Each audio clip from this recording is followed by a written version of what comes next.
Ողջույն, եթերում հարցազրույցն է, զրուցել եմ տնտեսագետ Սոս Խաչիկյանի հետ։ Բարև ձեզ։ Շնորհակալ եմ հրավերն ընդունելու համար։ Պարոն Խաչիկյան, վիճակագրական կոմիտեի առաջին եռամսյակի տվյալներն են հրապարակվել, հունվար-մարտի տվյալները, ըստ որում Հայաստանում տնտեսական ակտիվության աճը դանդաղել է, մասնավորապես արդյունաբերության ոլորտը երկնի շանկում ունի, 20%-ով ավելի քիչ արտադրանք ունենք այս եռամսյակի կտրվածքով։ Բացատրությունը ո՞րն է։ Գիտեք, մի քանի տարբեր բացատրություններ կարելի է տալ, բայց բոլոր դեպքերում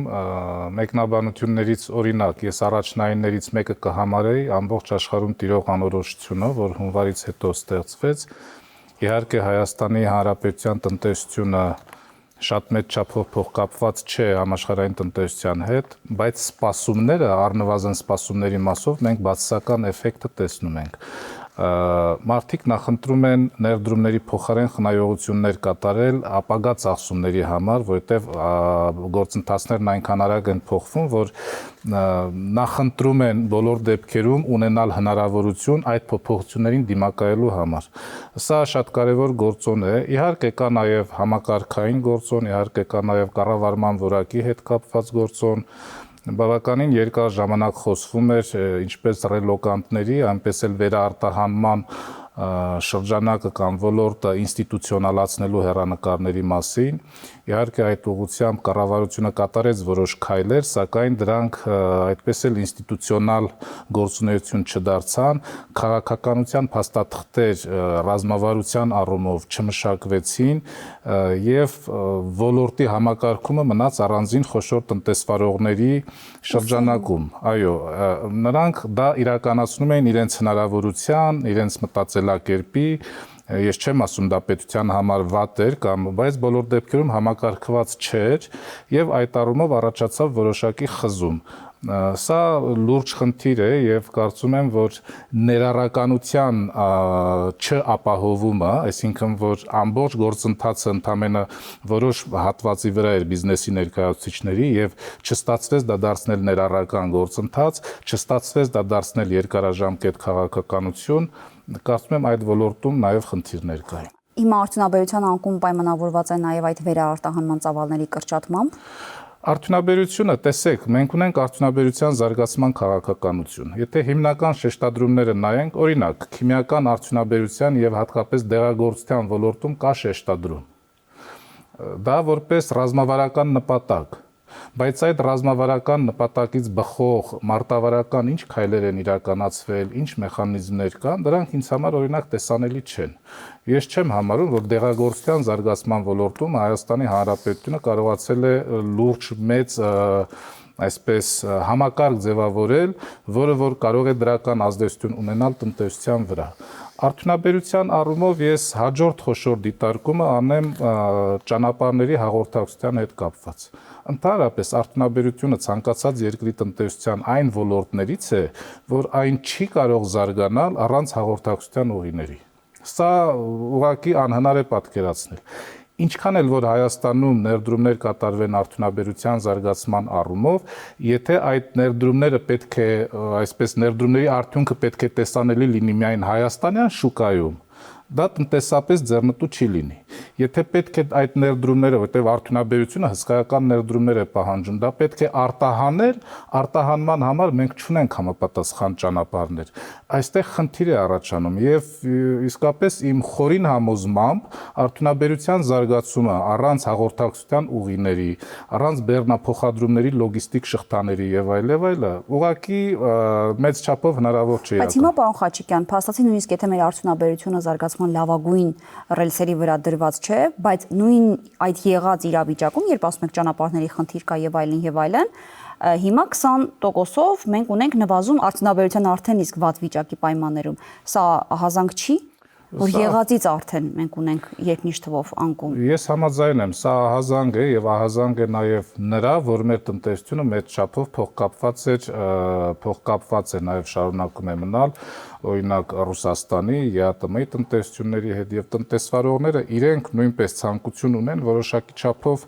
բազմազանեցնել իրենց հարաբերությունները։ Այսինքն որոշակի չափով կապիտալ են իրենք փահում, քաշում այդ արդեն գործող բիզնեսից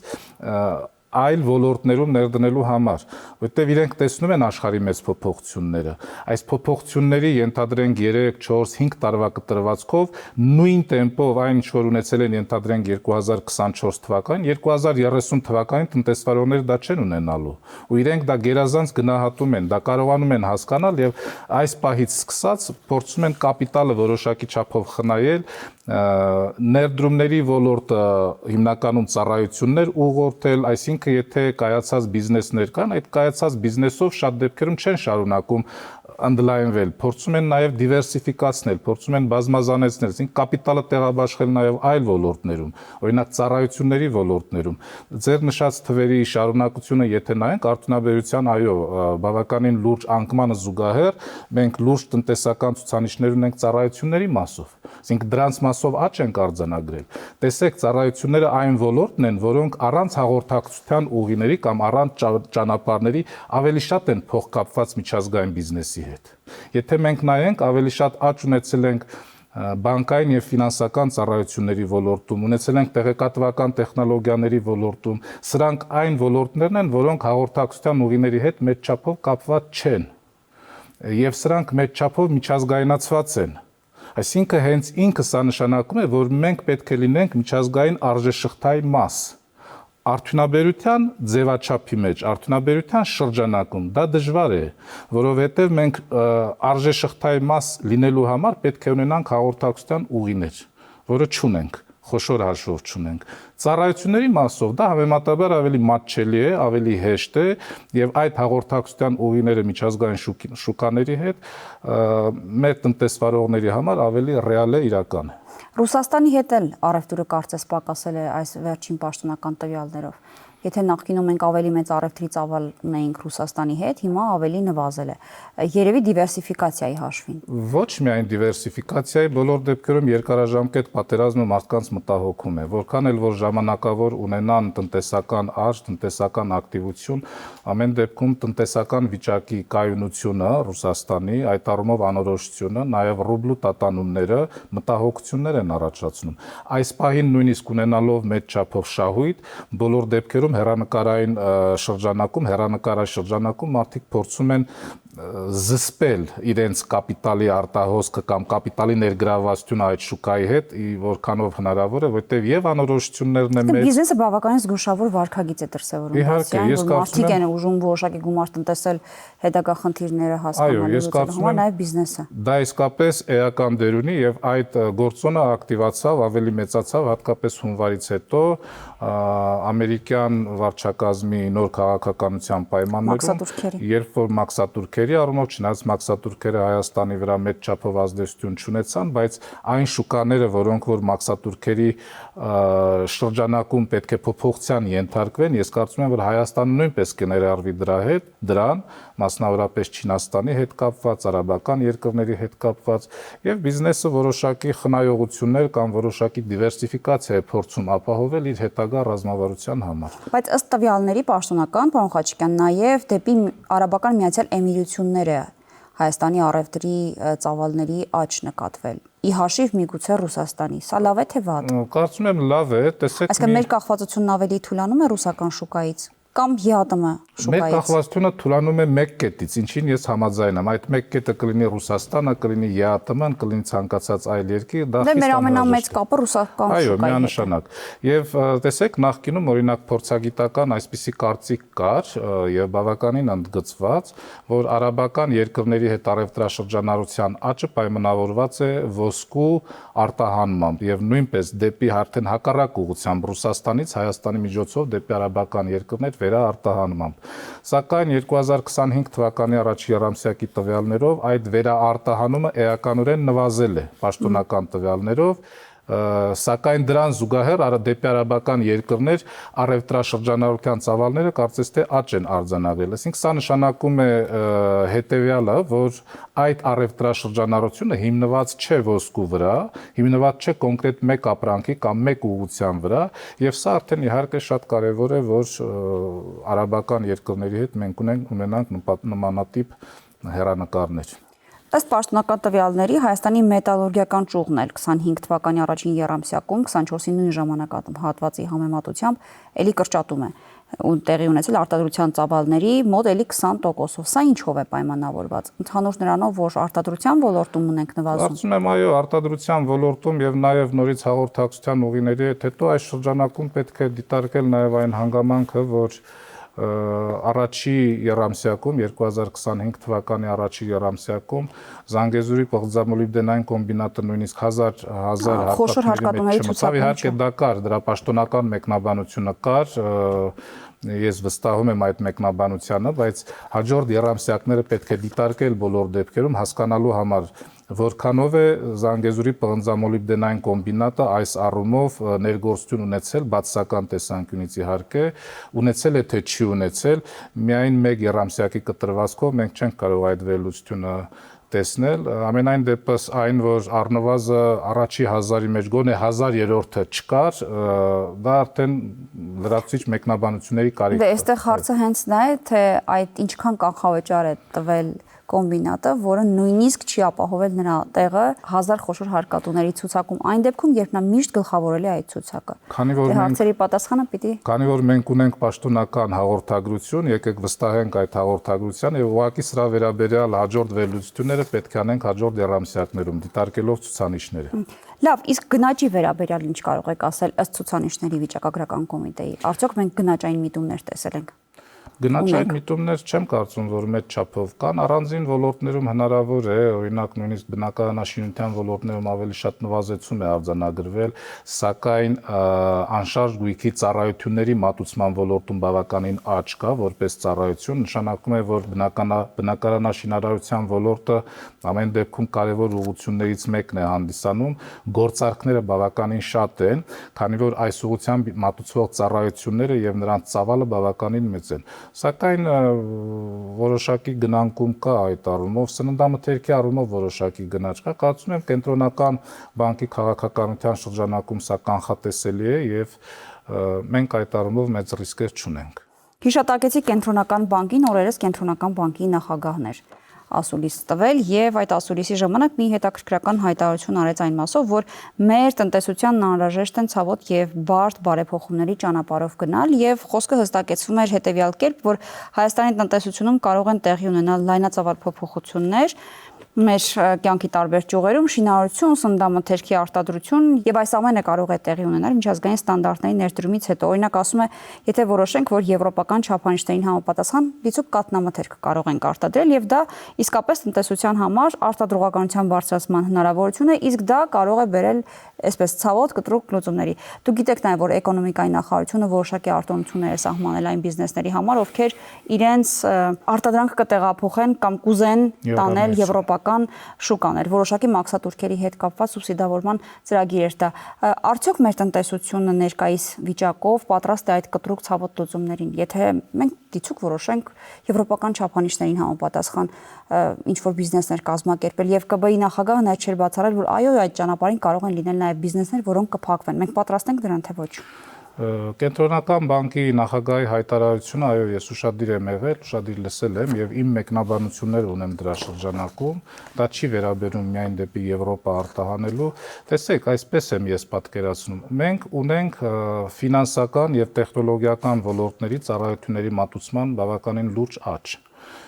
Մեր ֆինանսական եւ բանկային համակարգը իսկապես միջազգայնացված է բոլոր ստանդարտներով եւ բավականին բարձր ցուցանիշներ ունի ինչպես տարածաշրջանային, այնպես էլ միջազգային մակարդակում։ Սա պետք է արձանագրել։ Տեխնոլոգիաները ոչ այնքան, բայց ձգտումը իսկապես ուղղությունը ճիշտ ուղղության վրա է եւ վստահ եմ, որ դա էլ կասնի։ Այսինքն ծառայությունների ոլորտում, ֆինանսաբանկային եւ տեխնոլոգիական ոլորտում մենք ունենք տնտեսությունում բավականին լուրջ առաջընթաց։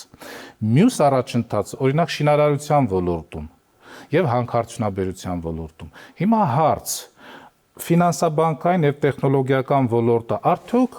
էականորեն փոխկապակցված է շինարարության եւ հանքարդյունաբերության հետ։ Թե սրանք առանձին ճյուղեր են իրենց առանձին արդյունավետությամբ, իրենց առանձին ցուցանիշներով, ես կարծում եմ կենտրոնական բանկի նախագահի կամ ընդհանրապես մեր տնտեսական մոդելի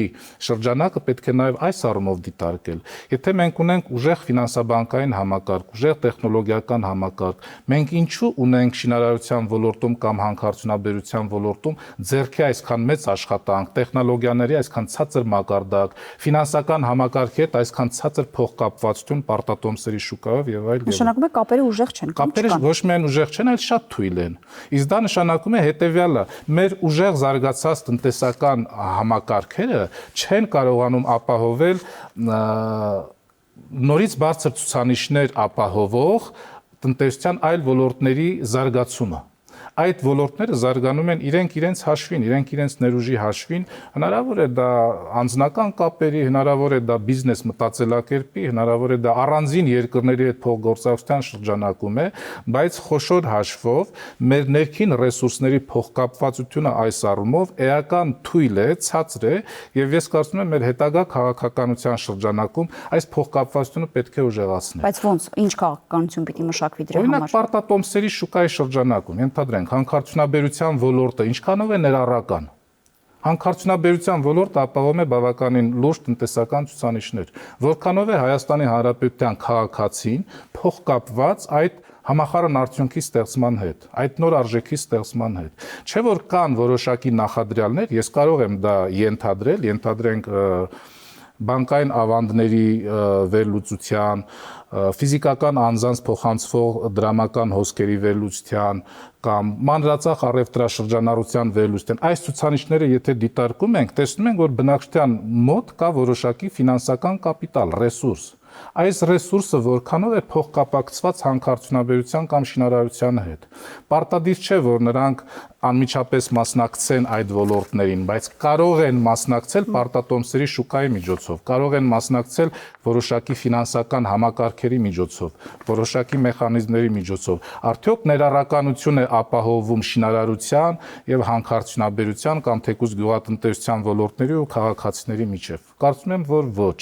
Եվ այդ տնտեսական աճը կենտրոնացած է շատ քիչ տնտեսվարողների մոտ, հետեւաբար այդ առումով հեռանկարային ռազմավարական ռիսկերը բավականին մեծ են։ Ամփոփում ենք զրույցը, դե յուրաքանչյուր անգամ երբ խոսում ենք տնտեսության մասին, մենք հիշատակում ենք, որ մենք անհրաժեշտություն ունենք տնտեսության դիվերսիֆիկացիայի, տարբերողությունների հետ կապված մեկ կետից կախում չունենալու համար։ Հիմա ընդհանուր առմամբ եթե դիտարկենք արդյոք մեր տնտեսությունը կարող ենք ասել, որ նաև դիվերսիֆիկացված վիճակում է կամ գոնե այդ ճանապարհի վրա է, եւ մեր բիզնեսը առհասարակ կարող է այդ դիվերսիֆիկացիան հաղթահարել։ Այլ շուկաներ փորձել մտնել, այդ թվում նաև եվրոպական չափանիշներին համապատասխանող շուկաներ։ Ես նախ դիվերսիֆիկացիան չէի դիտարկի միայն մեկ կետից կախվածության շրջանակում, կա նաև ներքին դիվերսիֆիկացիայի խնդիր։ Նոր ես ասեցի տնտեսության ներառականության մասին, այսինքն քաղաքացին որքանով է փոխկապված ավելացված արժեքի ստեղծման հետ։ Այստեղ նույնպես ունենք դիվերսիֆիկացիայի խնդիր։ Եվ այստեղ դիվերսիֆիկացիայի խնդիրը ֆինանսաբանկային ու տեխնոլոգիական ոլորտ այլ ոլորտների հետ փոխկապակցելուն է վերաբերում։ Ինչ վերաբերում է ձեր նշած հարցին կոնկրետ այլ երկրների հետ փոխկապվածությանը, միևնույնն է, այս փոխկապվածությունը նույնպես պետք է իրականացվի ֆինանսաբանկային եւ տեխնոլոգիական շուկաների միջոցով, ծառայությունների միջոցով։ Առանց այս ծառայությունների կամ այս ոլորտների ներառման մեր բիզնես միջավայրի մեջ մենք չենք կարող փոխկապակցվել։ Իսկ այսպիսի ոլորտները համեմատաբար թանկ ծառայություններ են, թանկարժեք են, կամ բիզնեսներ, որոնք իսկապես կդիմանան, կամ բիզնեսներ, եթե չասենք կվերանան, ապա առնվազն պետք է փոխակերպվեն, գոնե այլ ձևաչափով աշխատեն կամ այլ բիզնեսների հետ միանան, այսպիսի մեխանիզմների անհրաժեշտություն մենք ունենք։ Եթե կառուցակարգերը ճիշտ աշխատեն, իհարկե դիվերսիֆիկացիան անհրաժեշտ ձևաչափով եւ Բայց առաջին հերթին ինքը բիզնեսը պիտի դրան պատրաստ լինի։ Բիզնեսը պիտի պատրաստ լինի, բայց պետք է նաեւ վարչական լծակներ այստեղ օգտագործեն։ Կան բիզնեսներ, որոնք ֆինանսական ռեսուրսների առումով պատրաստ են, բայց չեն ուզում ծախսեր իրականացնել։ Այստեղ պետության խնդիրը կա, որ Դե օրինակ որոշակի չափով նույն այդ մաքսատուրքերի հետ կապված երբ ասացի եվրոպական շուկաներ գրավելու համար, այդ հնարավորությունը պետությունը տալիս է որոշակիորեն օգնելով բիզնեսին, որ իրենք կարողանան մի քայլ առաջ անել։ Պետությունը բիզնեսին տալիս է, պետությունն ունի բավականին շատ ծրագրեր, ես վստահ եմ գյուղատնտեսության ոլորտում, տեխնոլոգիական, իսկապես շատ ծրագրեր ունի, բայց այդ ծրագրերից օգտվողները մեծամասամբ ինֆորմացիայի պակասի խնդիր կա եւ բիզնեսները չեն էլ պատկերացնում ինչպես օգտվեն այդ ծրագրերից։ Այստեղ պետություն քաղաքացի կապի խնդիր կա եւ կարծում եմ միջնորդ օղակների խնդիր կա, որ կառավարության ծրագրերը բիզնեսին հասցնելու կամ բիզնեսին անհրաժեշտ մակարդակով զարգացնելու եւ միջնորդների խնդիր կա եւ նորից կրկնվեմ ադմինիստրատիվ վարչական լծակների խնդիր կա։ Պետությունը պետք է ինչ-որ առումով նաեւ ստիպի փող ծախսեք այս ստանդարտին, այս չափանիշին միանալու համար պետությունը նաև օգնում է դրան, բայց անպայման պետք է դա փոխակերպվի։ Առանց փոխակերպման, գիտեք, դա նաև ինստիտուցիոնալ մտածելակերպի հարց է։ Մարդիկ հնարավոր է մտածում են 1-2 տարվա կտրվածքով մենք ունենք անհրաժեշտ եկամտաբերություն, շահութաբերություն, ռազմավարության համար սա մեզ անհրաժեշտ չէ։ Մենք չենք ուզում այդ ռազմավարությունը առանց մտածելու, որ 2-3-5 տարի հետո հնարավոր է այդ բիզնեսն էլ չլինի։ Այստեղ իսկապես պետության միջամտության խնդիր կա եւ նաև վարչական կոշտ միջամտության խնդիր կա որոշ առումով։ Շնորհակալ եմ զրույցի համար։ Ես եմ շնորհակալ։ Զրուցակիցը Սոս Խաչիկյանն էր, կհանդիպենք։